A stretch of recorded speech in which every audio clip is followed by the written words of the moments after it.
Do you remember what the spread was in the 49er Charger Super Bowl? Do you Oh, remember? that I was remember. bad. Yeah, I don't remember the spread, but that was bad. 19, I believe. Do you want to know why? Because Al Michaels, ever the comedian, it was like 49-26. 49-26, I think the score was. And they threw a Hail Mary, and Al Michaels like, this is the biggest play of the game. Do you believe in miracles?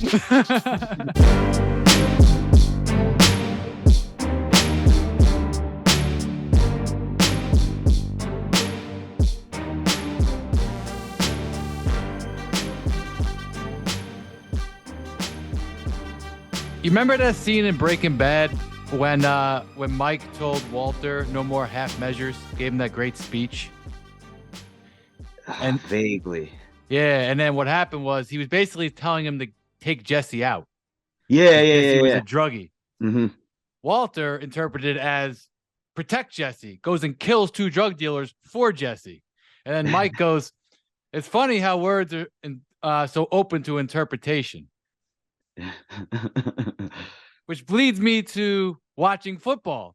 The eye test is open to interpretation based on your biases about the sport and your favorite players, and also how much you know about the game. And I bring that up because I thought about it when I was thinking about this episode. Remember Super Bowl 48? Super Bowl 48 that was Seattle against the Broncos. Got you. And you famously ordered a entire taco pizza and housed it probably by halftime. Yep. Very impressive work. And my buddy, who will remain nameless, the 3 of us watched it together, and I think it was during after the game, and then maybe in the preceding months and years afterwards, we had different interpretations of what we saw. Me and you saw a dominant effort, both sides of the ball from Seattle. And him and a lot of other people said, Russell Wilson had, the score was 29-0 before he threw a touchdown. He didn't have to do anything. It's like, yes, he didn't have to do anything. But what did your eye test show you on a per play basis? On a per play basis, he was money in that game. Like, he was moving the ball down the field. Field goal, touchdown. Kneel before half. Touchdown. Like, the offense scored 27 points. Like, that's why they won the game in combination with their defense. It was just a complete dominant effort. And I say that to say this. When you look at the eye, you have to address your biases up front. And then also, I sent you a chart, and it showed the most efficient play-by-play Super Bowls, and his was up there. Because on a play-by-play basis, it was a great, efficient Super Bowl. Now, is it one of the best Super Bowls of all time? Of course not, because he played well, but he didn't have the pressure. It wasn't a big clutch moment. His defense was completely dominating Peyton Manning and the Broncos. So on a and he didn't have the volume numbers.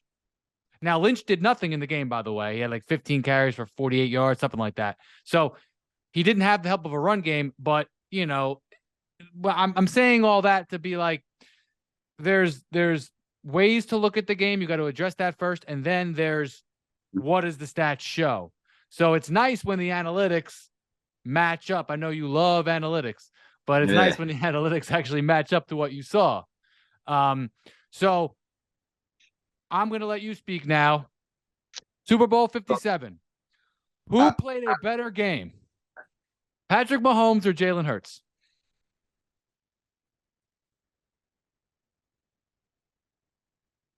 Well, I mean, Pat Mahomes played a better game technically, but not as efficient. But before the game, I told you the Chiefs can win by staying ahead the whole time, or they're going to have a chance to come back and win. Why? Because the Eagles' time of possession is a false stat. Time of possession doesn't matter when you run the ball that much, because, again, there's several things going on in a Super Bowl. So, like, to all your points leading up to this, first of all, a Super Bowl or any championship in any sport is usually two of the best 5 teams in the league that got the luckiest to meet up there. All right. Basically, because like injuries, ball bounces the wrong way. There's 2 pass interference calls and only 1 gets called at the end of the game instead of both. So we're not there yet, but yes, things like that. So there's several things going on here. So first of all, when you break that down, now add another layer to that. You have 2 great teams, right? Now, are you going to, if you have 2 great teams, are you supposed to see prolific numbers from the better players? It could happen, not necessarily. Now there's one other variable. Football is the biggest team sport out of the core 4 big sports. Football correct. is the biggest team sport. Now, with all that being said, we're at a Super Bowl. Now, here's the issue. Everything you're saying about who you're not talking about and the other rhetoric of that style win, right? Are we suggesting that we would ask the player to risk losing a game just to show you something? Like, yeah, well, I know we're winning and we should stick to the game plan, guys, but so-and-so on Mike's couch is giving me a hard time, so we're going to throw this down the field. That's just stupid. Really stupid. Okay?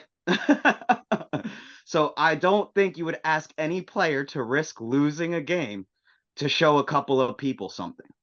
And there's something else that I've read before, that when people start calling your stuff luck, and you can phase it out knowing that that's the last thing that anybody can say about you because you're winning, that's all you could do. There's nothing you could do. Yeah. Like, and that's the pinnacle right there. Now, what do you do with it? If you play into it and risk losing games, you're going to start looking average when you don't have to be. Just let them keep talking. Doesn't matter. Like, it's like at the end of the day, if you do what you're supposed to do instead of doing what you want to do or want to try to do, as long as you don't get hurt, it'll even itself out and work itself out. What was Jordan's only goal? Make it to the playoffs every year. You make it to the playoffs every year, it's like having a lotto ticket all the time. The rest will take care of itself if I'm healthy and I work hard. Right? Yeah. So Secondly, the world is messed up in the way we all look at things. A, we have shorter attention spans. B, we're all Grand Theft Auto now. So what I mean by that is, when you start messing around with stats in a Super Bowl, and this is what I was telling you about before, like when we were kind of leading up to doing the show, I don't like comparing direct stats in Super Bowls because it ties to the point I just made. When you start doing that, you're almost taking the eye test out, ignoring the teams that the people you're comparing were playing, and then saying, oh, well, why didn't he put up more numbers than that guy? Should he even been thinking of that while he was playing? Because that's what we're actually saying when you say these things. So the same way you want to change the way people talk about stats and combine touchdowns in total, passing and throwing, and I wish total points were more involved in basketball instead of averages. We need to stop saying things by accident or allowing things to be said that automatically assume a common variable. Every sport has too many players going through it, too many games with these players, that all these things that used to matter are trickling off, and you have to change the way you look at things a little bit. Hence why we need total touchdowns, why we need total points in basketball. So with that change, we can talk about greatness. And again, this ties into the analytical thing. But when you start comparing direct games, it goes back to the eye test, because I am not going to fault someone because they didn't put themselves at risk. That's stupid. Right. And so who do you like? And it's not even, it's a silly question in a way, because they're not competing against each other. You could say, hey, who played a better, who played a better game? Jordan, when he played Barkley in the finals, hey, they're not guarding each other, but they're on the court. Who is the most dominant player on the court because they're on the court at the same time, both sides of the floor. And so what did they do with their opportunity? I want to tell you something funny, though. When you look at the statistics, you take away those 2 kneel downs at the end for Mahomes, okay? Because those don't count. All right. Yeah, and then stuff like that too. Yeah. So, well, I like to take those out, but I'm taking those out, right? 31 total plays, 233 yards, 3 touchdowns. So he actually averaged 7.5 yards a play, 3 touchdowns, no sacks in those numbers. So that's another thing that you got to remember. Hurts, 55 plays, 372 yards, 4 touchdowns, and a turnover that led to a touchdown. So let's just go 3 net touchdowns, right? So Hurts had an extra 24 plays for 139 yards. Mahomes actually averaged more yards per play, ironically, 7.5 to 6.8, but Hurts had a way bigger load. But if we watched that game and analyzed drive by drive, we would say, well, yeah, Hurts had more because they were grinding out, like you were saying, running time of possession. Time of possession did not Mahomes matter off the field, right? And I think that honestly, it was a draw. Like, I think if that penalty wasn't called and Hurts had a chance to come down and lead the game tying or winning drive, then we'd actually have an answer. Then we'd actually have like, hey, he did it or he didn't. Clock matters with that. So so that's what I was getting at when I was like, the ironic thing about the game is if you switch the coaches, the Eagles crush them. And the reason being is the exact reason I did not think the Eagles were going to get there. They were a terrible second half team all year because they made it where time of possession doesn't matter. So the Monday morning quarterbacks all show up on TV and they're like, oh, they're 10-1 because they dominate time of possession. No, it's leading up to a loss. There's a major flaw here. They can only play one way. They cannot counterpunch. So the problem here is the game plan as you start progressing through the playoffs. And this is what scares me about Sirianni. He was the former Colts coach and their offenses were terrible when Frank Reich was there.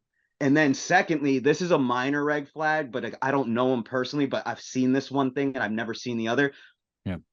My brother sent me this video where he's like running back to the fans and somebody yelled something about his days with the Colts. And he's like, that was Frank Reich. It's like, okay, so you're the offensive coordinator. We're going to throw the head coach under the bus for your job, your direct job. But that's another story. I don't like that. But I like the way he beats his chest a little bit. That's my brother's thing. But to be honest, I'm 50-50 with that. Like McVay's cool sometimes, but I don't know if like that's a separate issue. I don't know like how I feel about that yet. That's a new thing.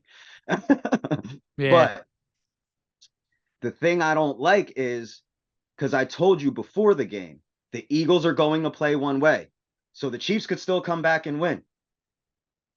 The Chiefs could be winning the whole time. If the Chiefs are winning the whole time, the Eagles are in trouble. Because if they get up by too much, you ain't running the ball no more. And I haven't seen Jalen Hurts allowed to play quarterback like that yet.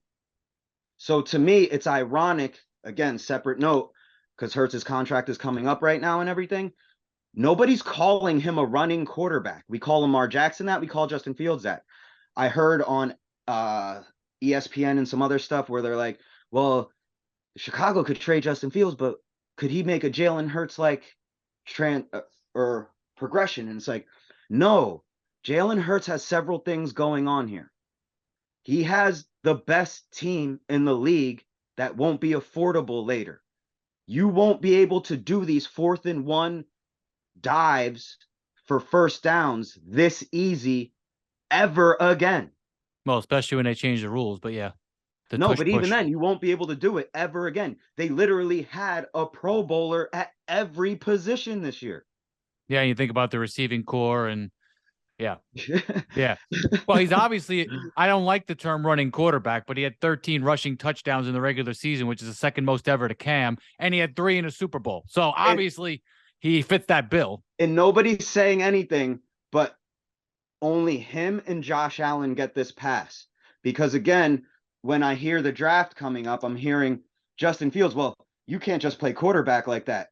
But for some reason, nobody says that about Josh Allen and Jalen Hurts. And they're more Cam Newton than Lamar Jackson and Justin Fields. They're bigger. They take more hits. They are stronger. Yeah. And they get a pass when we've seen this before. Meanwhile, the quicker, shiftier one that's sliding, we're going to talk shit about. Well, there's obviously there's a racial component and there is a the way football was meant to be played from a traditional quarterback component, in my opinion. Something with the Eagles is getting extra credit here, and I don't know why. I'll give you a few examples. I don't see Jalen Hurts taking any shots for how much he runs, which is very surprising being a black running quarterback, because he's the first that this has never happened with. I thought Josh Allen was the first. Well, Josh Allen was before. So Josh Allen was the first, then him. Well, Steve Young, Josh Allen. Now he gets that pass. We don't call them running quarterbacks, but they run the most. Well, Young at least was super accurate, as we said, in the pocket. Allen's not at Young's level of accuracy, so it should have hit Allen. Yeah. Yeah, like I said, I don't think Allen's better than Lamar Jackson. So, until he wins an MVP, I don't want to hear about it. He finished second and third, my friend. But we're not going to get into that. But here's the thing: Mahomes somehow is underrated because he took 3 sacks this entire playoffs for 11 yards, and other than the first drive of that Jaguar game, he had the sprained ankle, a high ankle sprain, which we both know is not fun. Yeah, it's different than a low ankle sprain. So 11 sack yards in 3 playoff games. You talk about awareness. So, even people that know the game really well are like, yeah, Mahomes' best attribute is running outside. And I was like, yeah, but no, I think it's 50-50. I think that's half of it. And half of it, he's like almost, I didn't see every game of his, but like Marino in the pocket, not taking sacks. No, like, but I've even said that to you before, the way he gets the ball sometimes. Because remember when we were comparing him and Russ, I'm like, nah, Russ makes the time and then gets it off. This dude throws it to the same spot Russ would have a second sooner without the running around and just throws it higher. Yeah, which is better. It's more sustainable when you lose that athleticism. Yeah. One other thing about we're talking about controlling the clock. Listen, the Eagles played, other than that fumble, a near perfect half, and they played an incredible game. I thought if their defense could have just made one freaking stop in the second half, they win the game. Right. So I think they did what they needed to do. That's advantage best player. Right. Yeah. Well, yeah. And coach and him and obviously, Reed and Bieniemy had some nice plays there where they just caught them completely off guard. By the way, apparently Doug Peterson on the Jaguars is friendly with Andy Reid, and the Jaguars used that play against the Eagles in week 4. Where they caught him kind of overcommitting at the goal line. So they just did a couple misdirections. Yeah. So, but the point about, hey, we controlled the clock, but does that guarantee wins? My pops and I used to always talk about this. He'd be like, yeah, I love these stats that say, oh yeah, a team ran this amount of attempts or ran for over 100 yards and they're, they win 90% of those games. And he's like, yeah, because they had a huge lead and then they were running the ball in the fourth quarter. It's like, did it get you the lead? Like, was it like the cart before the horse type of thing, Right. Like, and that's what happened. That was analytics before analytics. And it's like, you could do whatever you want with numbers. And that makes me crazy because I'm a numbers guy. It's like, no, like that makes people like you say, yeah, F those numbers. And I'm like, no. Let's just pick the right numbers. Let's find the right numbers. And this applies to everything in life. Let's find the right numbers, So, well, the right numbers to tell a story that already happened, but not to predict the future. Well, how about both? To help you predict the future? It can help you predict the future in general of an 82-game season, in theory, but not of a 17-game season. Not game by game, where matchups tend to matter and it has a lot more lead up and overthinking. Yeah. And then one play here or there, one call. So, because again, I was going to make another point about the Super Bowl thing, because this one, it was amazing that the MVP and the MVP runner-up had the best games, because that's a 50-50 thing also. If certain things don't happen, Tony makes a bunch of great plays. He doesn't make a ton of plays, but every play he made was great. Like Larry Brown. You see what I'm saying? Mm-hmm. Or like in the NBA, the version of that people sleep on is that dude off the bench that scores 10 points in the third quarter. That really won the playoff game. You see what I'm saying? Yeah. That's usually what happens in these games. The superstars are so good, they look like the role player because now it's the best of the best. and it's their teammate they made better in an instance on a splash play. And it's how many of those happen that win the game. Right. Did you make somebody that much better on one play to win the game? That's usually how Super Bowls go. Makes sense. I have a theory, by the way, about why leading up to this, 9 straight MVPs had lost in the Super Bowl. And even if you think back to some of the best years ever, well, yes and no, because Dan Marino, 1984, was his second year. He set the NFL record with 48 touchdowns, 5,084 yards, best season ever. Basically, it was like a Wilt Chamberlain season. He lost to the 49ers in the Super Bowl. Tom Brady set the touchdown record, 50. Or Peyton Manning said it with 49. He lost in the championship game to New England. And then Tom Brady said it with 50. He lost to the Giants. And then Peyton Manning said it with 55. And he lost to the Seahawks. So the reason that, and Kurt Warner, greatest show on turf. Why did they lose? Because the team spent the resources on offense, which allowed truly great players to have all-time seasons, but then they just ran into a better defense. They ran into a better defense. Yeah. Tom Brady, 18-0. Giants had a better defense. I don't care what happened. And by the way, the 2007 Patriots, one of my favorite teams of all time, they're up 28-0. It's 4th and 5 at the 50. We're like, all right, we're going. And everyone, remember that? Everyone would throw their panties in a twist. Oh my God. Oh, it's not fair. It's like, what is this, Little League? Like, just beat them. It's football. Like, what's the problem? That's when I knew football had like jumped the shark. I'm like, oh man, we're getting soft, man. Like they're going for it on 4th down. Oh my God. These evil Tom Brady. Like, so. But that rhetoric, or even the idea going for it on 4th and why people are scared, it's because it's that fucking shock value of when you don't make it, everybody all of a sudden blames one play for losing a game. And again, that's part of the eye test. Like, not every turnover costs you the game. If a dude has 2 picks in the first quarter and you're down 14-10 at halftime, those 2 picks aren't the reason you lost the game. Yeah. Well, unless they were pick sixes, but I mean, they're not all created equally. No, but even then, at halftime, especially if you're getting the ball at halftime, you had an opportunity, you set yourself back, you were given another opportunity, and you messed up. I had a point. I forgot what it was. Oh, 4th downs. Yeah. Credit to Sirianni for going on it for 4th down, because you saw they kept getting it, and then the Chiefs like overreacted and went offside on the 4th and 2. Like, that's the kind of mental pressure they were putting on the Chiefs. So again, I thought that was good. Now, you and I maybe disagree on. I don't know if that's analytics or just the way they play.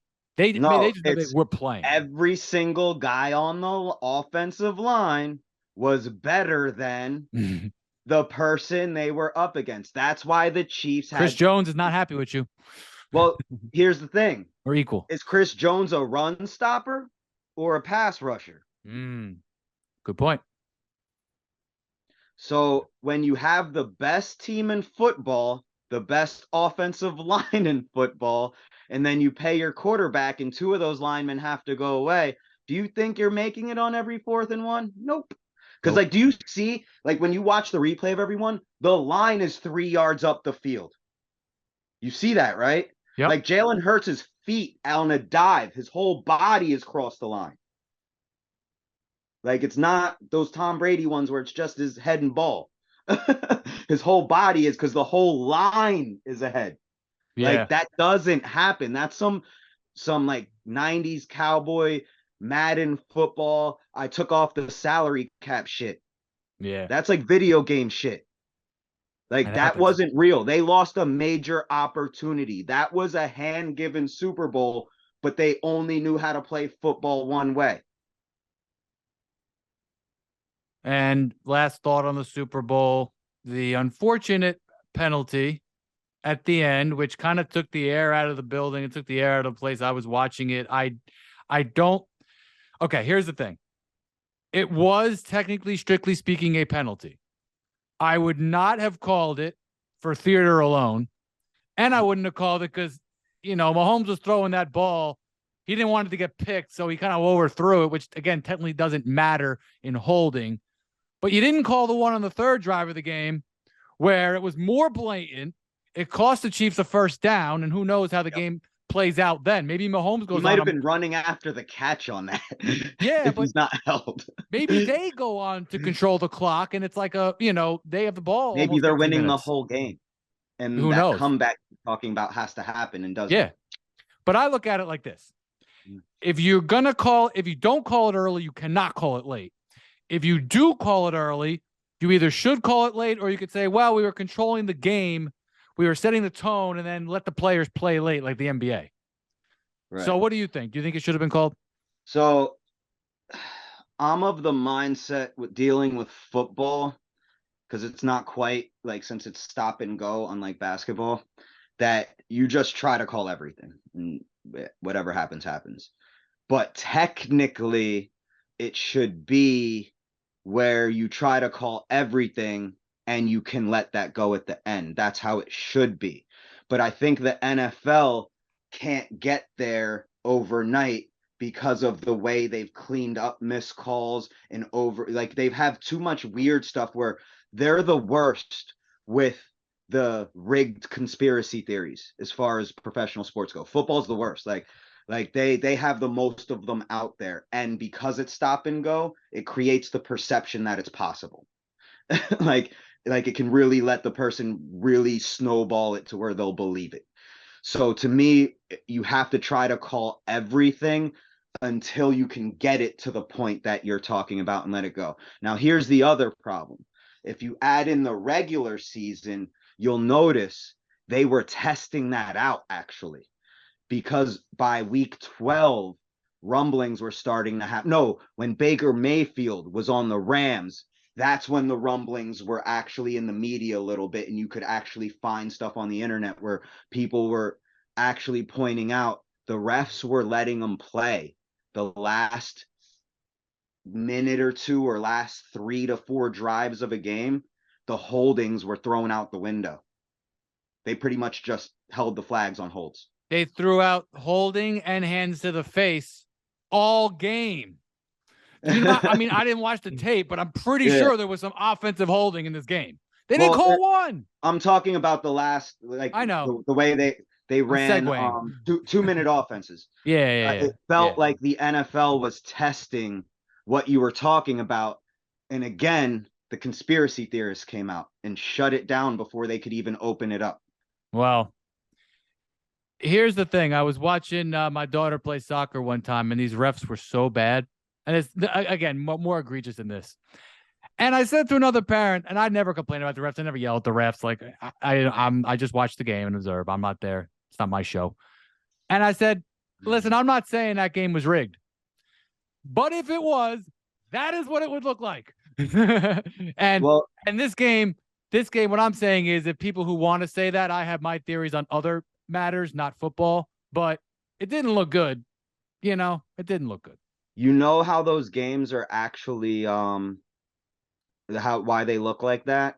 There's several variables, because me and my buddy, eye test like we were talking about earlier. Yeah, me and my buddy were talking about this earlier, because I had to ride with him for work, and I don't my son wrestles now, and I don't understand the rules. I just cheer, which is cool, but I can't help him do this, do that. I don't know what to tell him. So, but I love the fact that I can't do that, to be honest, because I just get to yell. So I'm talking to him about it, and he's explaining. I was like, yeah, and I was telling him, I was like, yeah, I can't figure out the refs. Sometimes I swear they're counting the 3 in their heads, and then it's pin. And then I'm at some matches, and it's like he was in a position where his shoulders could end up down, but they were never pushed down. He was cradled up, and then immediately was pinned. He's like, they were probably short on time. I was like, oh, so you got to look at it like when I'm at AAU tournaments. He's like, what do you mean? I'm like, if we have a game at 1 and the tournament started at 10 and we don't start till 1:15 or 1:20, I pull my kids in a huddle and I say, get physical. They're not going to stop the clock. So instead of hand checking, get your arm on them, ride them on defense. Don't push, but don't be afraid to touch. Just don't push. Right. But get physical. Make them start complaining about the refs, because the refs are going to allow it to be a physical game, because they got to make 20 minutes back in the next 2 games.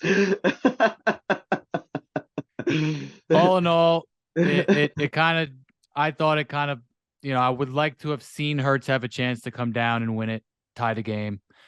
But it was an outstanding game overall. It was well played. It was, other than that call, well officiated. They stayed the hell out of the way, and quarterback play was excellent. And as you said, the Eagles probably did have the better overall team, but Mahomes in again, the entire NFL. yeah, yeah. And but we both picked the Chiefs to win by a few because we're like, hey, like Hurts. Again, I had a feeling because I was saying all year, I'm like, people are saying, oh, is it the system or is it Hurts? I'm like, Hurts is the system. He has all these games where he has 50 plays, and this was no different. They rode that. He fumbled the ball. They immediately went back to him. They trusted him. So yeah, it might have been a high school, college offense, but overall, I thought he played well. And bottom line, Chiefs deserve to win. Credit to them. I'm going to give you my playoff thoughts, overall playoff thoughts. Mahomes had about 750 total yards, 7 touchdowns, and just that one fumble. And again, 11 sack yards. So basically, no mistakes in 3 games. So he can play within the system, as you called. So now he is even scarier. It kind of proves our point. Like, we're going out on a limb because we're going to get into it now. Are you drafting him over these legends? Yeah. Of course, he hasn't accomplished what they have yet. He hasn't. He does not have those accolades yet. But neither did Jordan. Right. Well, what you're referring to is, when Jordan walked away after 9 years, he had won 3 in a row. Which again, he said 3 he in a was row the is best after the first 3. You realize that, right? well. They said he was, that's what I'm saying. When he walked away after 9 years, he won 3 in a row, but 3 in a row is, and that was enough. Yeah, Mahomes hasn't won 3 in a row, though. It's different. It's different in football, I know. But no one's ever won 3 in a row in football. Part of the now, that would reason, be something. Part of the reason for that, I just realized that never came up in conversation all these years of knowing you, was also that was the most dominance we've seen while the league had so many teams. So like the league only had like, let's say 10 teams and one person does it, it's like whatever. Then you add 12, but 12 to 10 isn't a big deal. Then 14 to 10 isn't a big deal. But then you're at 20. The dominance that you saw before wasn't there like that. And then it's like, whoa. And then Jordan shows up. It's like, we haven't seen this kind of dominance. And nobody said this part out loud. We haven't seen this kind of dominance since there was 10 teams in the league. Yeah. Well, Bird and Magic kind of canceled each other because otherwise they could have won 3 in a row, possibly. But they both won a ton. Yeah, but then Jordan, his finals performances is when he in 93, 41, 8, and 7. So, excuse me, I'm sorry. 41, 8.5, and 6. I don't want anyone to stat check me out. Keeping it back to Mahomes, because we tend to do it. Yes, all those reasons are why I'm taking him. I don't need to see any more. Like I get career totals and stuff matter, but who exactly does he have to do what against to get on board with this? Okay. I'm going to play devil's advocate. Mahomes is the anti-Joe Montana. He's got his best games are before the Super Bowl, and then he has played, statistically speaking, not his best games in the Super Bowl. However, he also has 2 10-point comebacks in the second half in the Super Bowl. How awesome is that? Yeah. So, but didn't you give me a Joe Montana stat where he had no, the Super Bowl? So I'm saying Montana had more of the bad statistical games before the Super Bowl because the NFC was tougher. Okay. Mahomes is dominating in the AFC, but then the biggest of the spotlight, he hasn't had like a 5 touchdown, no interception performance. Steve Young had 6 touchdowns, no picks. Montana had 5 touchdowns, no picks. Patrick Mahomes, someone could say, needs to have a 5 touchdown, no pick performance, or a 4 touchdown, no pick performance in the big game when everyone and their mother is watching. There, I said it. But here's my issue with that is I don't expect to see that ever again in a Super Bowl unless something weird is going on with Hurts injury. almost did it if he didn't fumble. Well, he ran. Are you talking about like throwing? Yeah. So like it can be done, but in my mind, when that happens, it's not, the game doesn't look like what we saw in this Super Bowl. It looks like when the Cowboys destroyed Pittsburgh.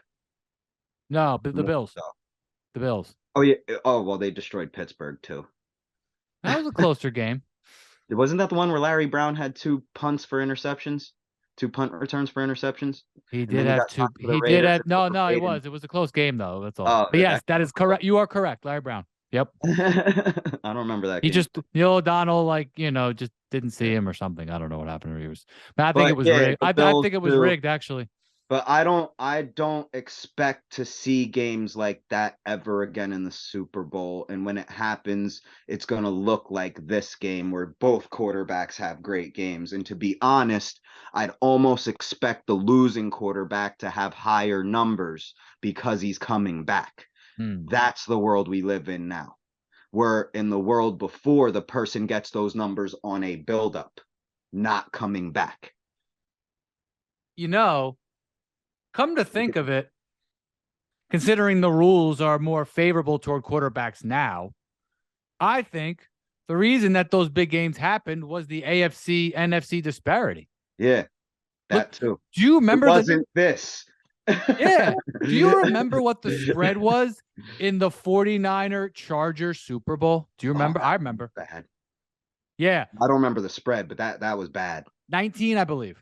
Do you want to know why? Because Al Michaels, ever the comedian, it was like 49-26.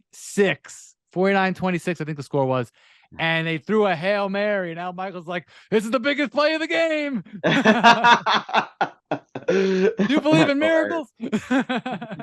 so it was incomplete, but like 19 and a half. So that's six. And I don't know what Montana was favored over Elway and the Broncos when he threw 5 touchdowns, no picks.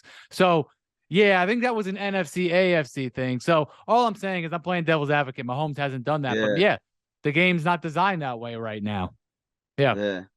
But Like I just don't expect certain things. Like I said, I'm too traumatized, so to speak, by the amount of players, championships, and teams that have all existed, and they all matter, and injuries matter. All these things matter. So it's like I can't put the problem with all team sports now is like when you start harping on, well, this dude did this in a Super Bowl. This dude did this in the Super Bowl. They both won. Who played the yeah, harder team? yeah. Like, I'm not asking somebody to lose their championship to prove something to you because that person is now going to use the championships against you when I, you don't do that either. So it doesn't matter. I'll be honest with you. When I walked in the room that the second half of the Super Bowl, and I said, "Hey, I'm drafting Mahomes over anyone who's played since 1980 and probably ever."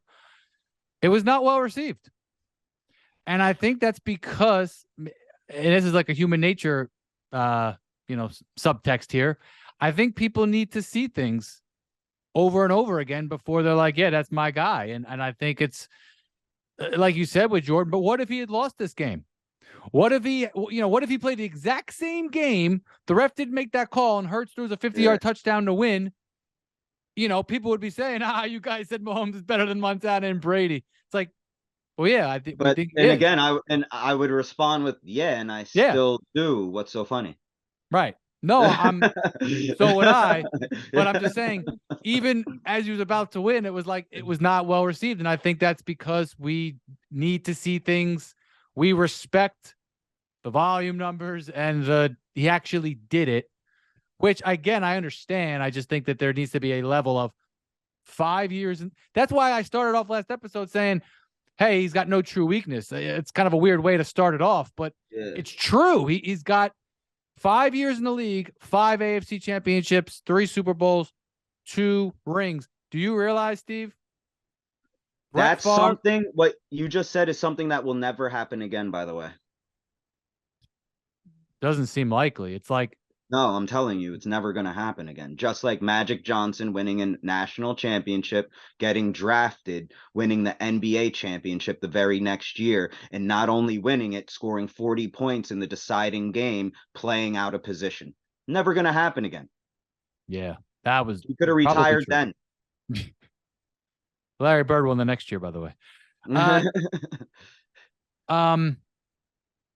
was I going to say? So Brett Favre and Aaron Rodgers started a combined 34 seasons.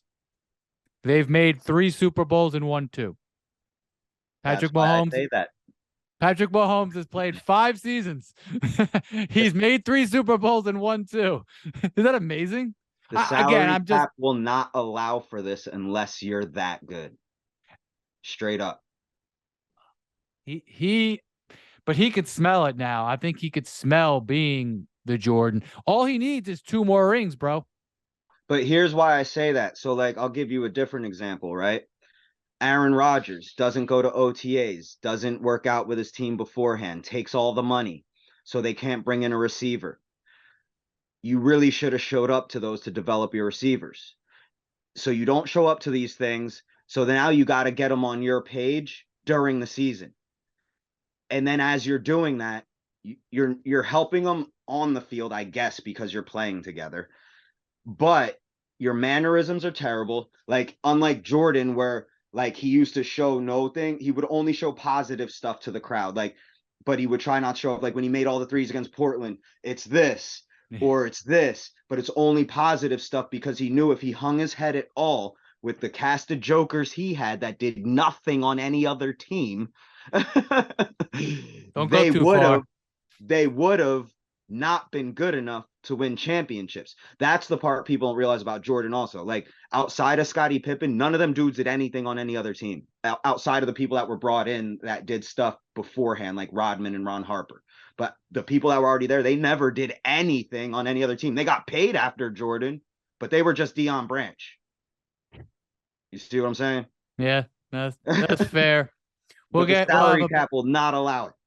We'll have a basketball combo another time. We'll prep for that one around the NBA playoffs. So, any other closing thoughts on the Super Bowl or playoffs before we get into the numbers? Go ahead. Here's my closing take for the Super Bowl. And I don't mind being wrong. I hope I am wrong for Jalen Hurts' sake. Sirianni will be fired. And it's 2023. The season will start this year and in 2024. He will be fired by year's end in 2025. He will not be there for the 2026-2027 season if he continues with this offense, because once Jalen's paid and you got to dip off some of those linemen, it ain't going to work like that. It's going to look like the Ravens, because that's all they are, is the Ravens. Just way better.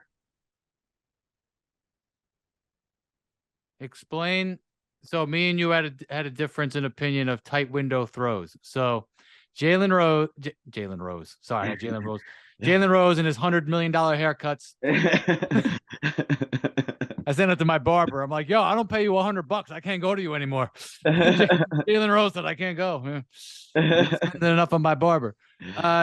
So Jalen Hurts made 2 plays in the third quarter that I thought were excellent throws, where he threw one, he kind of just drifted left a little bit and put it in a tight window, and then one on a 3rd and 14, both third and third down plays.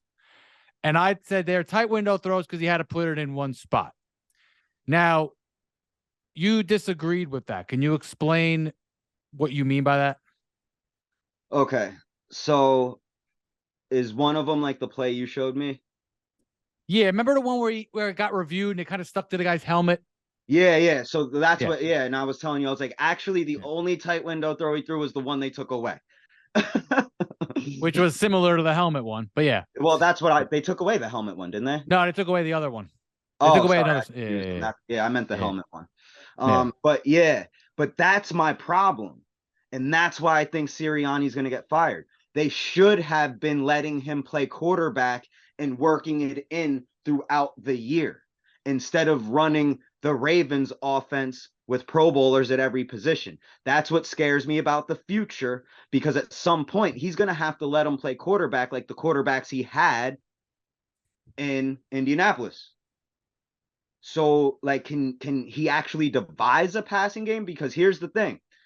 I saw Jalen Hurts play quarterback at Alabama, and I remember saying, like, why aren't Alabama quarterbacks coveted? Like, this dude looks like a professional to me. Was he going Like, through reads and everything? I didn't yeah, watch yeah, it. like he was standing tall, going through reads, dumping it off. The only catch was, and like, you had to watch him in the better games to get the real feel of it, because in reality, you have those easy games in the beginning of the season, so nothing's a tight window throw in college. You know what I mean?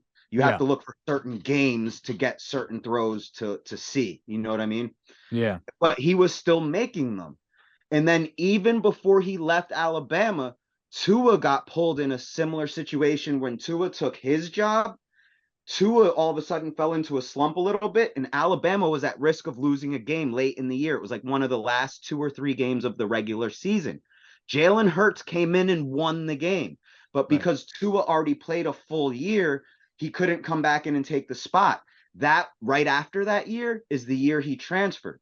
Now I'm watching him transfer. He goes to Oklahoma. He's with Lincoln Riley, for Christ's sake.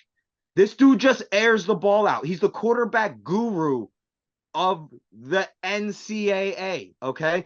People are going to start tanking next year in the NFL for the first time for a quarterback because of that quarterback, Caleb Williams at USC. And after next year, the NFL will have a draft or a lottery for the draft after they see how bad the gambling gets the last 5 weeks of next year. Watch how bad it gets for Vegas the last 5 weeks of next year when every team is just tanking for Caleb Williams. Okay. But back to Jalen Hurts. He almost wins the Heisman and almost goes to the national championship. First year, new team, new system, highly, highly difficult system. Several plays, airing the ball out all over the place. He dropped dimes all over the place, was there from day one, and almost won the Heisman, almost carried him all the way to the national championship in 1 year. Gets hurt in the, well, they're still not elevating him in the draft. Nah, he's still a project. He's still a project. How? How? And if he was a project, it's like, yeah, but this is a project that seems to learn everywhere he goes. I don't know what the ceiling is on this dude, but this dude has only gotten better nonstop, literally Part nonstop. of me, part of me just says that they were leveraging Hurt's strengths to win this game, and afterwards could be different. At the same time, It was all year. it's true. At the same time, he only had about 70 yards in the second half. But So go back to every Eagles second half. didn't go well. I know. Yeah. Yeah. That's why Detroit that's almost Sirianni, bro. Yeah. That's Sirianni.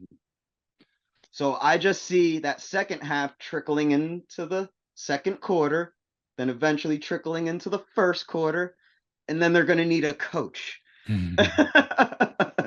We'll see. Back to our conversation about the greatest quarterbacks of our lifetime. So in part one, we kind of just told anecdotes and we just, gave our opinions on it, talked about the game, a lot of the quote unquote eye test. So on this page are some unique figures that I put together. Each of the 15 quarterbacks that we discussed the best quarterbacks of the last 40 plus years. On the right, you got longevity, then accomplishments, how many times they make the playoffs, how many Super Bowl rings, how many MVPs. Then winning. How often did they win? This is per 16 game seasons. So not per season, but how many, your average game times 16 in your career. All right. To normalize everything. And this is in chronological order going downward. So then how much did you win per season? Your passing and rushing totals, throw sacks in there. All right. How many yards per play did you have, including sacks? So the first thing that pops up to me on this page is that on a per play basis, look at that. Marino and Young were the best of their era. Warner and Manning, best of their era. And then Mahomes, the best of his era. So per play, they're the most efficient. And then you look at touchdowns, you could see over time, it's way easier to have touchdowns and then less turnovers. You can kind of see the, TD to turnover ratio there. Right. But this kind of just shows, hey, the game has changed, but you got to kind of look at the era that people play in. And I think, to me, and I'll let you go, the thing that sticks out in the regular season is that Mahomes objectively has the best numbers on the page. But I also see why I put Montana 2 and Brady 3. It's like you combine the winning and the touchdowns and the TDs per turnovers. You combine it all, they have the best argument for 1, 2, 3. And then that's why 4 through 10, 4 through 11 is so difficult. Yeah. And like I said, they're the pinnacle of the three major arguments, like longevity, wow factor, and then Montana falls between winning. I like this winning chart, though. I like the winning one. Interesting, right? Yeah, it's like all over the place, but not, and makes sense. But they're so close. Look at Elway 10.3, Marino 9.8. Like they're all 9s and 10s, like all of them. And then your boy Eli 8. Yeah. 8 and 50%. And Warner, that's why Warner's 14. Right. But no, that's why Warner is 14 and Eli's 15. There you go. Aikman 57. You see that? And he had that loaded team, but he had the 1 and 15 season too. So yeah. But yeah, I mean that's why the winning is huge, and then you look at touchdowns and turnovers. It's hard to really gauge it. You can see Aikman 17 and 17. Again, fumbles didn't exist prior to 1993. Fumbles lost, and I can't go through game logs. They don't exist either. Yeah. So it is what it is. There's some assumptions down at the bottom for those that are numbers geeks. Is there a way to enter the concept of because there's a general way that to kind of factor these things in, like what happens, like how would you factor this in, I think is the way I want to ask it. Okay. So like in general, you could take out all these guys' worst year and their best year and then put their averages together. What would that look like? I don't think it would look much different. Really? Yeah. You think that best and worst almost balances it out, where it wouldn't matter in the way this is done? I think for the next page, that's a great one. Like, take away your best and worst playoff game, because that's a smaller sample. Correct. That makes sense. Yeah, but these guys have done it for so long that I don't think it would. Yeah, like Wilson's, for instance, is now his average year is a little bit worse after he only had 19 touchdowns last year and only about 3 or 4 wins. So yeah, that makes sense. That took a hit, but look, he's still 10 and 6, averaging 42, 15, 31, and 12. So that's even with the horrible year. So, and then guys like Favre, you can see the picks, you see the turnovers with Favre and Warner in that era. Peyton Manning 17. And again, the sacks are important because, as we saw at Mahomes in the playoffs, by not turning it over. And not taking sacks, you're not going backwards at all. I think that idea that I had would be a better thing to help maybe separate, like if it was just comparing two people. Right. Yeah, it's a great concept though. So bottom line here is, you could see why I have, 1 through 12 is pretty set, and then I have Aikman, Warner, and Eli at the bottom. Now, a couple things I want to address while this is on the screen before we get to the playoffs. I believe that I made a mistake last time. I don't believe that, saying, hey, here's 1 through 10, and then Breeze is 11 and Roethlisberger's 12. No, I actually think Breeze and Roethlisberger are together. You could make a good argument that Ben is better than Breeze, or you would draft Ben over Breeze. Yeah, like there's several things you could go off of. They're right next to each other. Look at that. Yeah. And Ben didn't have the benefit of a dome. He did have an amazing organization, though. We know that. But he longevity's the same. Yeah, and Ben didn't take care of himself. Yeah. One more games per year, and he made 2 more Super Bowls and won an extra Super Bowl. So he does have a case over Breeze. I can't believe he lasted that long. Jesus. Yeah. Considering he didn't really do much in the offseason and he took so many hits. Jesus. Yeah.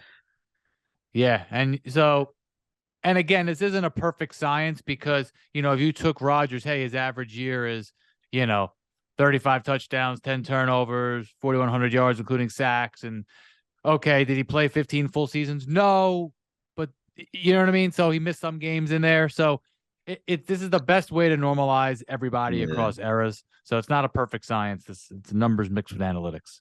But yeah, bottom line is a couple of things I want to accomplish here. I do believe that this again proves that Russell Wilson is in this class of player.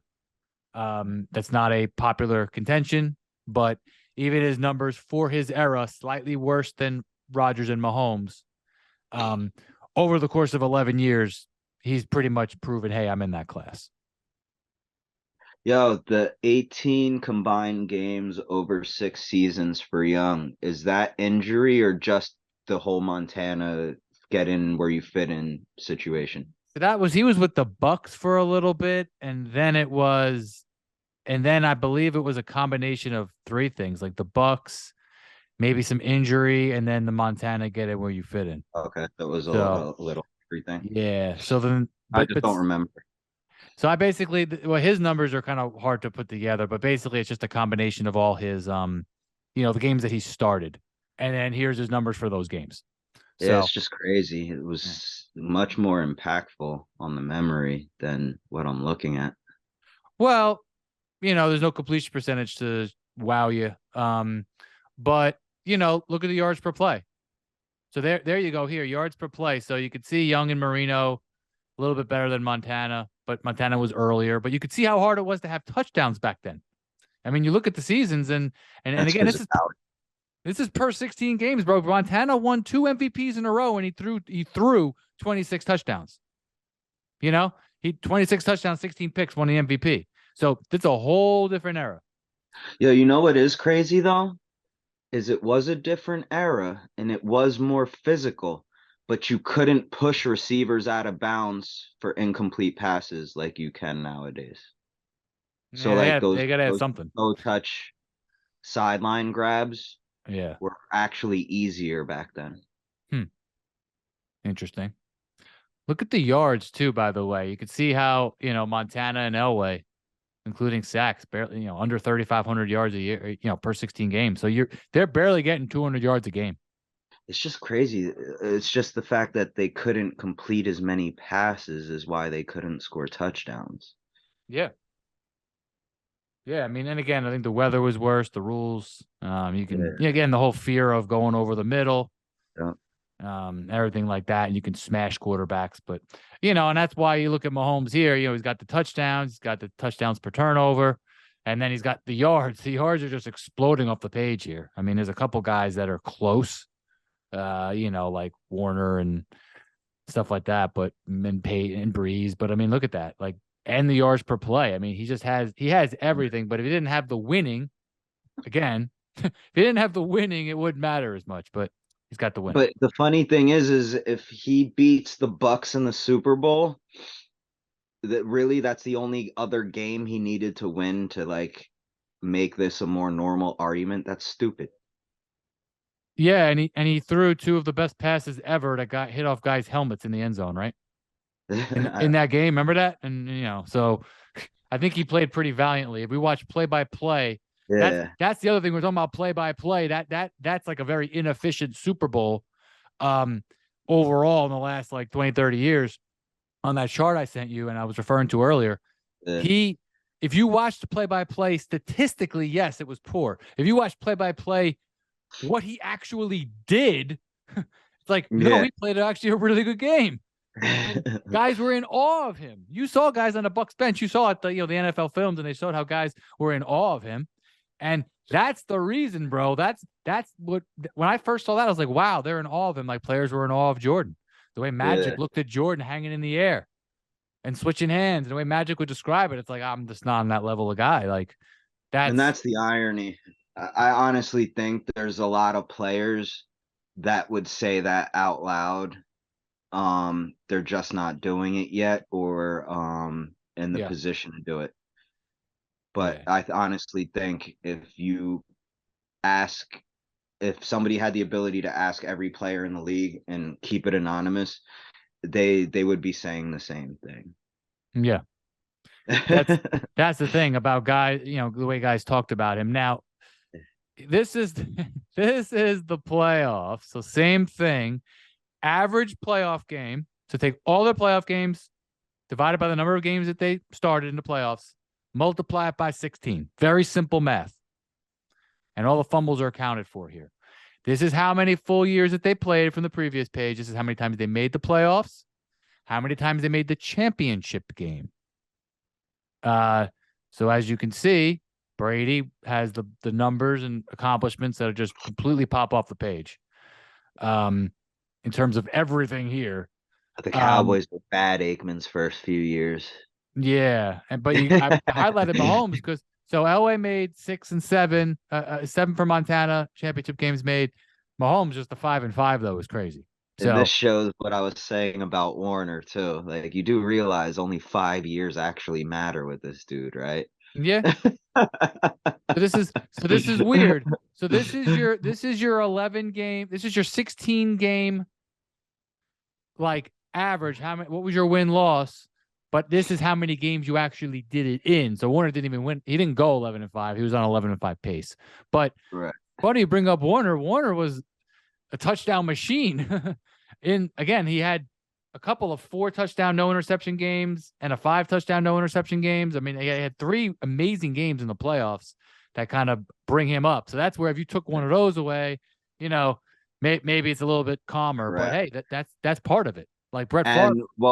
But also the reason it works better for this is taking away that extreme high. That might have been a mismatch that shouldn't happen in the playoffs. Right. Yeah. Like we were saying about AFC and NFC earlier. You know what I mean? I actually think, now that we're talking this out, I think that was more of just a product of very accurate quarterbacks like the Aaron Rodgers, Kurt Warner duel in 2008 or 2009, where Warner threw 5 touchdowns. Rodgers had a monster game. I just think it's a product of accuracy and the era. It's the era. Breeze looks like Eli Manning just got to be in a few extra MVP races. Breeze, yeah. Got a lot of yards. He was it's the accomplishments one that I'm really stuck on. It's like, damn, you only made the playoffs 10 times. Yeah. That's what you got to give Peyton credit for, man, making it 15 times. Yeah, you only made the playoffs 10 times. Now 20 years basically. So I'm gonna go down the list here. So Montana, a lot of touchdowns per game for his era, but again, inflated because of the Super Bowl. But he deserves credit for that. It's the last game of the year. Touchdowns per turnover 2, and yards per play. So Montana upped his efficiency in the playoffs. LA grinded out wins, as we know, and he made a lot of championship games and Super Bowls, but numbers don't pop off the page. Marino never won a Super Bowl. Had the only losing record here. Had some comebacks, which makes me think that, he was just on inferior teams. Yeah. And, a lot of those teams were very inferior defensively too. Like same thing with a lot of the Denver years. Yeah. But you look at Marino does have poor playoff statistics. This 29 and 26 per 16 games and the lowest yards per play on this page. So again, we would have to look at every single game and every single play, which is impossible to do. But Marino needed today's era to carry a team the way he tried. He did, but when you start that squad, yeah, as great as he is and as amazing as his season was in '84, and then 2 years later he threw 44 touchdowns, which is ridiculous for that era. In between that, he beat the '85 Bears on that famous Monday night game, the only game the Bears lost that year. Like, the end of the day, this does not help his argument. Like, we want to take me and you talking. We want to put Marino over Peyton, and it's like, how? Like, it's hard when like if he had slightly better numbers, but again, maybe those turnovers are just because he was making up for having a poor team. Like, it's almost like what I always say about Jeff George and Vinny Testaverde. It's almost like he was like one of them, but he had so extreme highs without the ring Yeah. and an undefeated season. Yeah. So difficult. Steve Young, as you can see, efficient, but 30 and 19. So again, it's funny. You look at the turnover column, everyone's around the same, everyone there's no playoff football is a whole different animal, man. Aikman had the one good year. Other than that, we did win 3 Super Bowls. And Favre gets the rep again. So I know his numbers kind of offhand. So 30 and 23, but he threw 10 interceptions in 2 games. So you kind of take that out, and it's right. The per 16 numbers are probably be around 18, 19, like everybody else's. I feel like Rodgers is the new age Marino. So he has 1 ring, should have more, but because he played for stats, it made his teams look inferior like Marinos, but Marinos actually were. Yeah. And he's gonna get the same credit as Marino for winning, like the same relativity of overration or being overrated, I guess you could say, Yeah. because his arm talent looks so good combined with regular season numbers and MVPs, and then that 1 ring. Like if he didn't have that 1 ring, it would look just like Marino, relatively speaking. Yeah, it was just that prettier numbers. Yeah. Yeah. Yeah. In a prettier era. But he did get the ring. So, and he has 4 MVPs during the season, which does prove that you were the best player. And again, maybe one of But those. again, Maybe that ties to that other chart from a couple weeks ago. You made an MVP chart, and if every quarterback keeps their stats on that chart instead of the winning chart, you will get an MVP. Yeah. But he was objectively dominant those seasons. Like his 4 MVP seasons were unbelievable. Like they did, to your point, he did avoid turnovers, but he also won a ton of games and was the best player in the league. So, but then really think about it, though. It was like Jalen Hurts, though. How dope was that team? You see what I'm saying? Well, you can make an argument either way, depending on how you feel. Oh, he dragged a bad team to the playoffs. That's why he lost in the playoffs. Or maybe they were just really good. No, but I'm talking about like the Super Bowl year. Like he had some pretty stacked teams early on. Yeah. Do you remember after his Super Bowl year, he went 15-1, had the best season ever. I think it still might be the record for passer rating in a year. And the Giants destroyed them in the playoffs. Just manhandled them. Yeah. There you go. And I remember the Giants won the game 37-20, and both of Rodgers' touchdown drives were aided by questionable calls. So maybe the Packers didn't want have to throw in a coverage. Maybe, yeah. So it like fits both of our points. It's like maybe it was Marino. He didn't have a good defense, but it also seemed like he wasn't like forcing the ball. Like why did he not, put up more of a fight in that game? The number that jumps off the page, so that we could say his team wasn't good enough. Yeah. Like I'm telling you, these athletes are telling stories and hurting their legacies, trying to manufacture them instead of doing their jobs. And that's the individual problem that all these sports have that's about to hit. So NBA has a load management individual problem. Yeah. The NFL has a payment problem where they should have a load management problem, and their individual problem is getting there. It's very close. You see it in Kyler Murray's last deal. You see it in Aaron Rodgers' entire career. Yeah. But it's building up, and it's not getting better. Yeah.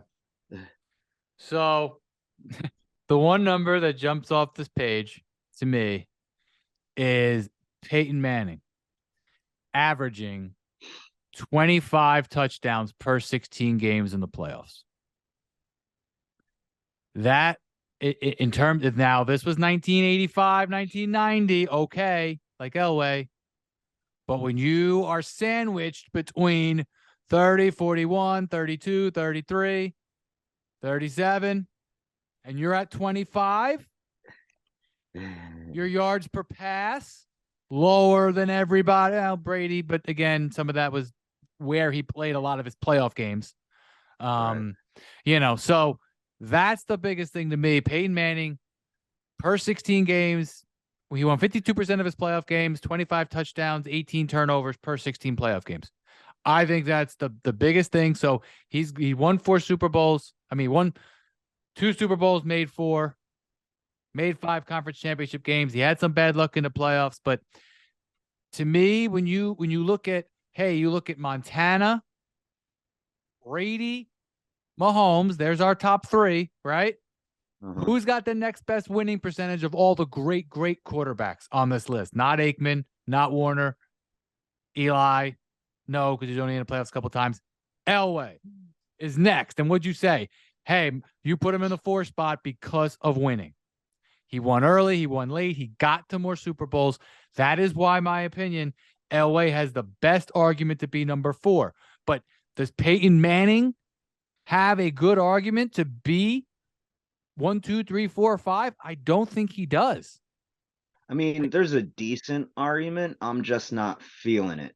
Like, you could try to make it, but I don't think you're gonna like get it sold nearly as much. He made the playoffs. So you could make the case that him and Brady are the 2 best regular season quarterbacks on here because they made the playoffs the most. Peyton won 5 MVPs. Brady won 3. And again, that's just the opinions of other people, but they were fair. They were the right calls in those instances, I think. I think Peyton kind of got handed one and I was like, I don't know. So but he had a lot of comebacks that year, but. Can I just want to throw something out there?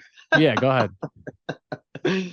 So you remember last time how I kept saying like, but what if they played for the 90s Cowboys, right? And you replaced Aikman, then what it would be. But I'm going to go a little further. Like, what if you put, like, really think about this, right?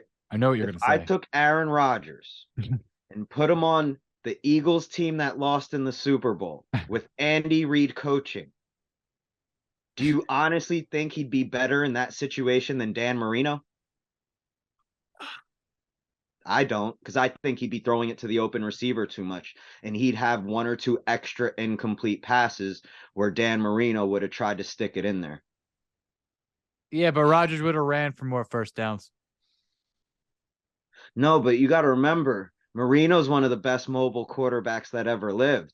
In the pocket, but he's not going to run for first downs. Like, he's going to get, and he has the quickest release. Yeah, that's why I look at the sack yards. Fewest sack yards on the page. Yeah, so like running for a first down is irrelevant. Look at the yards, bro. Like, he has the Pat Mahomes effect as far as that goes. Yeah. Because he can step just out of the way, and then he also gets it out 100 times faster than anybody on this list. Yeah, think about that. Yo, look at the yards, bro. The first few guys, the yards, like basically the same. So let's make a list. I'm going Mahomes, Same. Montana, Same. Brady. Same. Tier. Break. Yo, both of these pages just show you, like, they have the freaking winning. Like, they have the best argument to be in the top 3.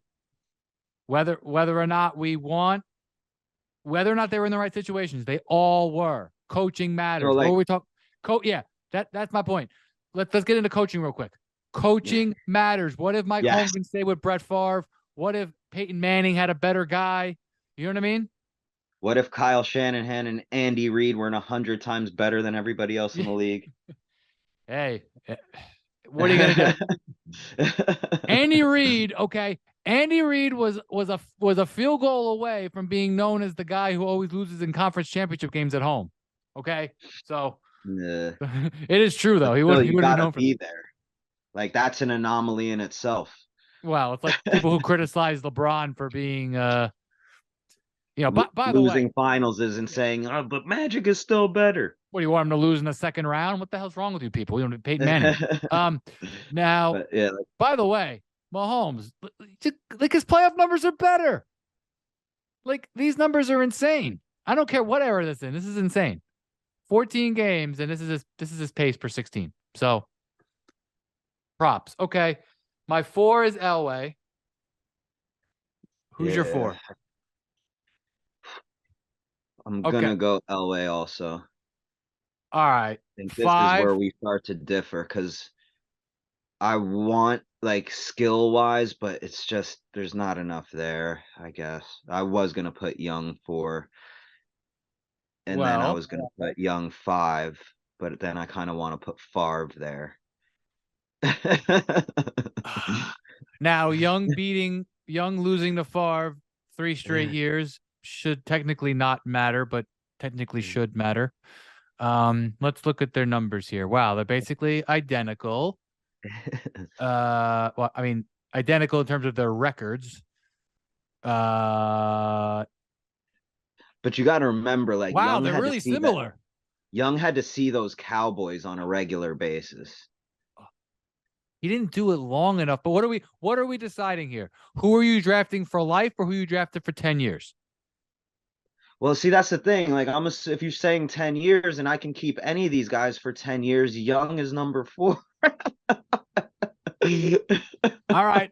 Do it. All right. 10. But Young didn't take the job. But like we talked about, he had those superpowers. Maybe he didn't harness them right away. Different era. I don't know. All right, fine. What do you But want we to do? already just said coaching matters. So if we're talking, he has Ah, this coach, he's playing 10 years, all right. and this is his skill set. It's like 10-year peak. All right, let's do it. 10-year peak. All right, you're changing your mind. You're going Young. yeah, All right, Young 4, Elway 5. yeah, Favre 6. Oh man, this is tough. I think I'm going. I think I'm going Young. This is hard, man. Then I'm going Marino Wilson.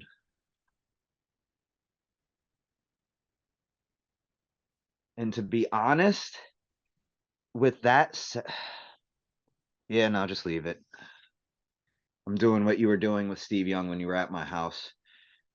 Like before I know it, I'm gonna if I finish what I was about to say, I'm gonna move them up to 4, and then I'm gonna talk them up to 1.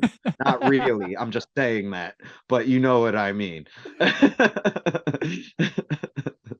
You marginalized him last time. We're like, hey, just put up some analytics and make it number 1. I'm like, no, Steve Young could be number 1 because he's Steve Young. You're like, you're going like Marino Wilson. yeah, because like here's the thing, because now that we established that 10-year thing, perfect coach, it's like, yo, like I'm telling you, if you take Marino and you just throw him on the fucking Eagles right now or on the Chiefs right now, we're not having this conversation. Do you know how bad? Do you know how bad? Like before this year, I said I would draft Russell Wilson over Peyton Manning because he has a better arm and he's more athletic.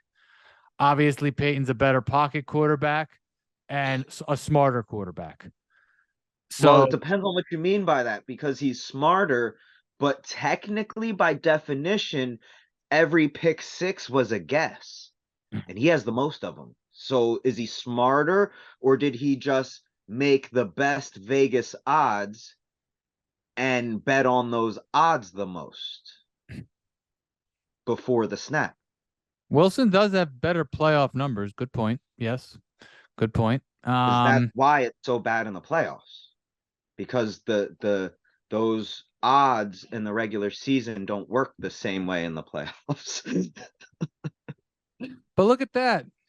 Look at that. Like basically him and Wilson have very similar numbers, but Wilson turns it over less. But Wilson has the most famous turnover of all time, Yeah. which I'm not going to get into because I'm still not over it. So, all Yeah, right. so I got Peyton 9. And Rogers 10. You go Yeah, Ben he's over just Rogers, we're gonna have a problem here. no, put Rogers 9, Peyton 10, because Peyton's a machine. So he's just a top 10 player. But the reason I can't move him out of the top 10 is because he shouldn't have been in the NFL at all. And look at this. Look at this. He did it. But we're not So taking you're not taking Peyton over Rogers for leadership? No, because again, in this situation, perfect coach, 10-year peak, it's like, because like that's the thing, like Peyton Manning is associated with the coach, so the perfect coach thing kind of doesn't even go with him because the coach has to work more with him. Where Rodgers, it's like, oh, we're on board with this. This is the philosophy, strategy. All right, let's roll. That's the way the rest of these guys are. It's more of a philosophy and culture, and they just, bounce off each other. With Peyton and his coaches, it's more of we're in line step together. You see what I mean? Yeah. Like it's a machine. It's a machine.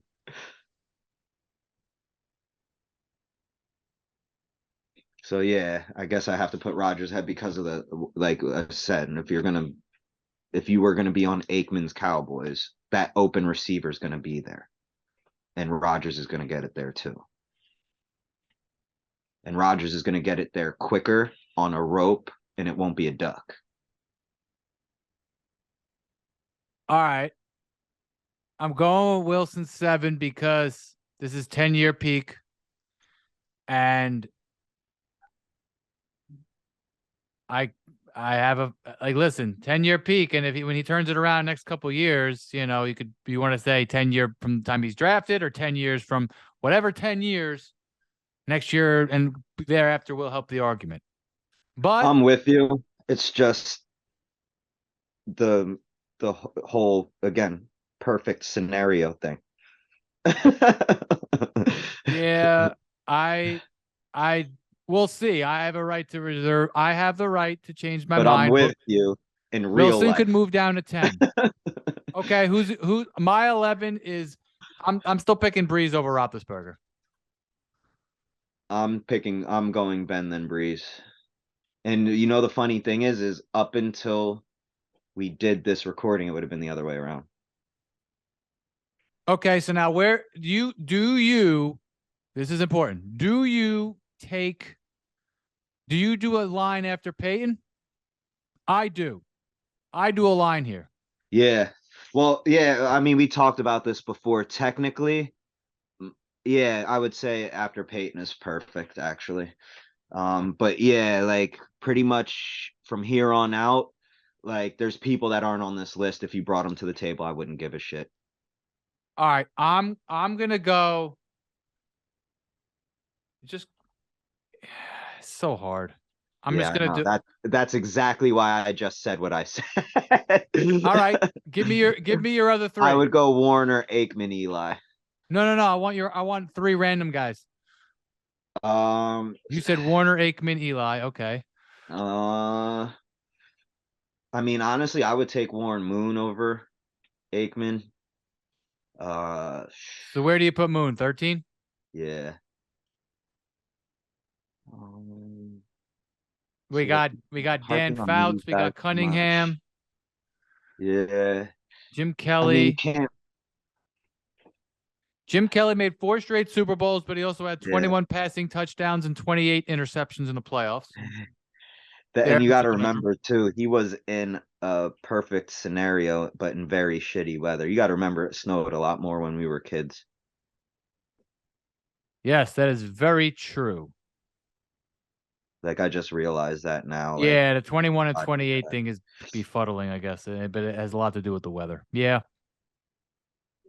um, yeah, I got to really think about that one because like Romo, like Rivers, yeah, there's a lot of options. Yeah, you could go like because like I'm saying, like I'm McNabb. trying to add something to something I just said I wouldn't care who you threw there.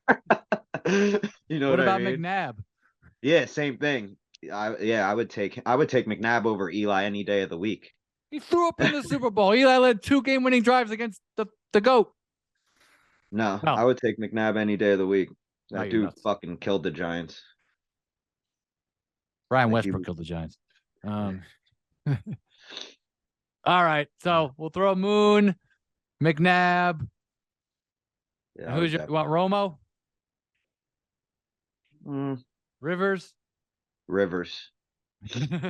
Never made a Super Bowl. You're picking him over Eli? Well, not even before we ever had this conversation, whatnot, I used to say, if you just kept Rivers or Ben, we would have won like 5. So, all right. So we have the same 1, 2, 3. We have 4, 5, but switched. We have Favre at 6, and we have the same 7, 8, 9, but Indifferent. Yeah. switched around. Same 10. Same 10, and then a different 11 and 12 Yeah. switched around. That's funny. And then pretty much 13 and down, it's like, I don't care, to be Yeah, honest with but it needs, you. this needs to be mentioned. Yeah. You like that Yeah. 4 through 10.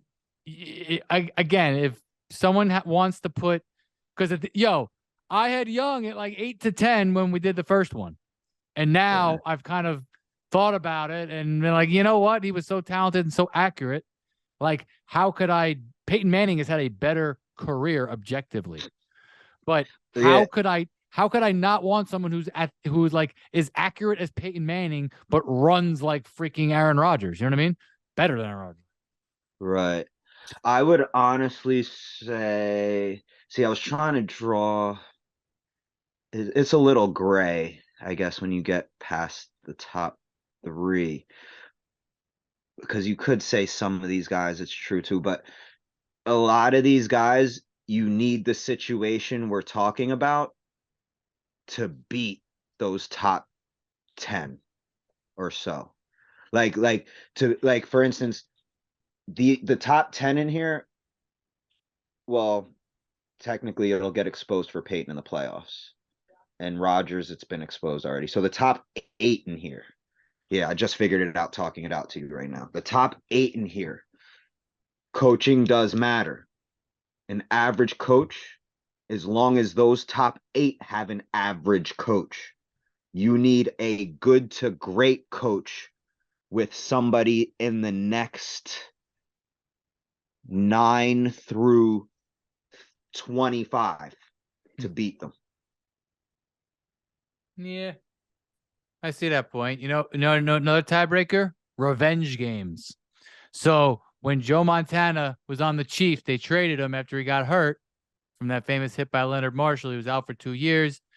49ers fans still loved him, obviously, but Young was the MVP. So Young loses to the Cowboys. They trade him to the Chiefs, and then Montana goes and plays the Niners. Yeah, I remember that. Who won? Was that the game? Was that 24-19? I don't know the score of the game, but I know Montana won because Yeah. Joe Montana, number one, he's just Joe Montana. He's Joe Cool. And like his teammates loved him so much they had to win for him. Okay. Yeah. Brett Favre beat the Vikings beat the Packers on a Monday night game in Minnesota. And then when he went back to Green Bay and they booed him, he made all the clutch plays and he won the game. Rodgers took too many sacks, came back late, and then Favre put the icing on the cake with I think he had 4 touchdowns, no picks in that game. All right. And you could see how much he cared. Brett Favre won that revenge game. When Peyton Manning had his revenge game, I knew he was going to lose it. And it was 24-17. 24-17. All right. I knew I remembered that game. Peyton lost it. And what's his face? Elway never had one. Brady won it, but didn't play that well. I think he relied on a missed field goal. Russell Wilson did not have a fair, in my opinion, I know I'm biased, did not have a fair revenge game because it was week freaking 1. Yeah. And he had a coach that didn't want to play the preseason, which makes no sense when you have a brand new system, brand new team. But whatever, what do I know? Yeah, that ties into what I was saying, how Aaron Rodgers just dissed his receivers, and then you want to sit there and say all the stuff you need to work on while you didn't show up to any OTAs knowing full well you had this young receiving core. That's just irresponsible and lazy. But Brady, I believe, belongs in the 3 spot. I think that's fair. And again, I would pick. We're predicting here, but we're saying, hey, after the 5 years that Mahomes did, that's the guy we would draft. If he flames out, never makes the playoffs again, then we were wrong. But that's not going to happen. All right. So we have our lists.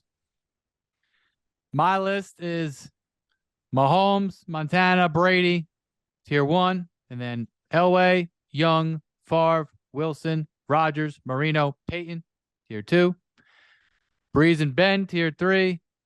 And then Aikman, Warner, Eli, tier 4. Steve, you're going with Mahomes, Montana, Brady, Young, Elway, Favre, Marino, Wilson, Rodgers, Peyton, Ben, Breeze, Warner, Aikman, Eli. Of these 15. That's our list for now. We'll see how the future plays out. And I will say, no disrespect to Peyton. Leslie will not like this. I'll get him on the show. We could talk about it. But listen, what did we do? We showed some truth here, okay? These numbers do not lie. It was a very simple formula. Average playoff game times 16 is what it is. And I think my closing thought is this was a very fun experiment. And any closing thoughts for you? No, it was a good experiment. I think it put things in perspective. I think if this were to get out there, we're putting things back in proper perspective so people can have their guy again. Yeah. And that's how it should be. And if you want to say what, another thing we could do next time when we revisit this, let's say next year around Super Bowl time, is, hey, how many times did you lead the league in certain things? Touchdowns, because yards don't always matter. But, you look at Steve Young. Why did we put Steve Young 4 or 5? And again, this is for a 10-year stretch. This is for, hey, we're on a best 10-year stretch. Well, Steve Young led the league. And again, rating and yards per attempt and touchdowns, all these things. Like, I even, as a Brett Favre fan, I even said, I don't know who's better, but, if Young had this offensive line, maybe he'd be better, Yeah, So he helped bring what we see to the table. Like this all started with a West Coast handing it off from Joe Montana to Steve Young. That's how we got to this point where you can watch a Pat Mahomes. By the way, since it's my podcast, closing thought number 2. Jerry Rice did say that Russell Wilson was a combination of Montana and Young. Jerry Rice said it, so I can say it too. All right, we said it beforehand, but the GOAT receiver said it himself. So not saying he's better than them, but that he can move a little bit better than Montana, has that clutchness, and he has the Young kind of swag, on the field. Side note, we can do this with receivers as well. I have heard where NFL people now do say, no, Jerry's good. It's like I know they pulled the Brady on him. But the best are Randy Moss and Terrell Owens. That's the thing now. Like, that's becoming a thing where it's like people are understanding, like, Jerry Rice was the man. Jerry Rice did his thing. Jerry Rice allowed this to happen. But if we like, same thing with running backs back in the day. Like, imagine if a running back got to carry the ball 25 times a game. Imagine the numbers they would put up. Like, same thing with the receivers. Imagine if we actually kept our number one receivers. Now the idea is to spread the ball out more. Spread it out. How many different people did you hit? You see what I'm saying? So, like, you can't use these career totals like that, like, and just call him the greatest football player ever. Like, it doesn't make sense. Yeah, I would say Jerry Rice number 1, Randy Moss number 2. I understand your point about Moss. No, it's not my point. It's I'm saying I'm hearing this now. Well, and Terrell, that's the reality Owens, of what we're talking about with Young. Yeah, I think teammates, being a good teammate matters, and Terrell Owens was a problem everywhere he went. I was not a T.O. fan, but as a player, T.O. took those shots over the middle. He had everything you want in a receiver. And on the flip side, you know what helped save Jerry Rice in the overall argument? It's not like he didn't put up numbers on the Raiders at 40. Yeah. There's something about just, but again, compared to the athleticism of Moss, it's crazy. But it's not like Jerry Rice couldn't catch a jump ball or anyone ever caught him from behind. So exactly. Yeah, he's also not the best football player ever, because you can't be when you're the receiver. Sorry. Yeah, I know, but when the players do that vote at the NFL Network, he always ends up number 1 because of the way you have to vote. And he gets all the number 1s at his position. Listen, he had nobody else does. And he was with 2 of the best 5 quarterbacks in the last 40 plus years. That just to make it worse. Again, we could save it all for later. Yeah, all right, we man. could do it with receivers now too. All right. All right. I'm coming over to say hi to the kids. Peace out. All right, later.